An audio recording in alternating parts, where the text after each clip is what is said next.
Yeah, and I've seen several women who going through a protocol spontaneously get pregnant, which is really cool. Now, some of these women came to me with the intention of getting pregnant. They're like, "Hey, I've been told the fertility specialist they're unable to help me. Can you help?" And I'll say, "Yes, probably so." And then some of these women just had spontaneous pregnancies as an accident because they thought they were infertile. They thought they can't get pregnant. We put them on a protocol, and then all of a sudden they get pregnant. So let's go into some of the action steps. I mean, what are we doing for these people? I think it's important to know about what we discussed. Is Zeralanone's bad news, affects hormones, affects fertility, affects puberty.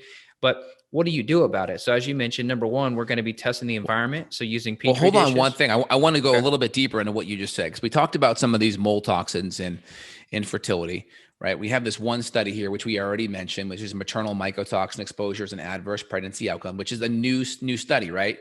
Mycotoxin research, May 2020. That's important. And this is actually on humans. There's lots of studies on Zeralinone. That's how I'm pronouncing it. Good. In farm animals, because it's been used in farm settings to fatten animals up for many years. It's in the feed. So there's a lot of data on this, and that's important. So we know, for instance, studies on in vitro effects allow to understand the mechanism of action, right? In vivo means the actual animals, and they see an impairment of semen quality and female reproductive function. So we talk about fertility, right? Most people think of fertility as women, right? But we know it can affect men as well, and it takes two to tango, right? And Zeralano could be a factor responsible for reproductive failure in farm animals. And so if you go to the reproductive MD, are they going to be testing you if you're having issues with pregnancy for mold toxins? Probably not.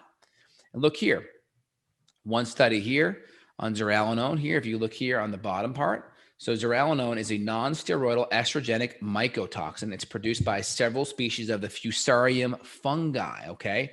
So it's produced by this Fusarium fungus. It's a mycotoxin. And you can see here, it's supposedly it's low in grain content, but it's the storage of a lot of the grain where the moisture is greater than 30 to 40% where this mold and fungus is produced, okay? And then right here in this one part, typical clinical signs are hyperestrogenism, which explains the increase in puberty age or the decrease in puberty age, right?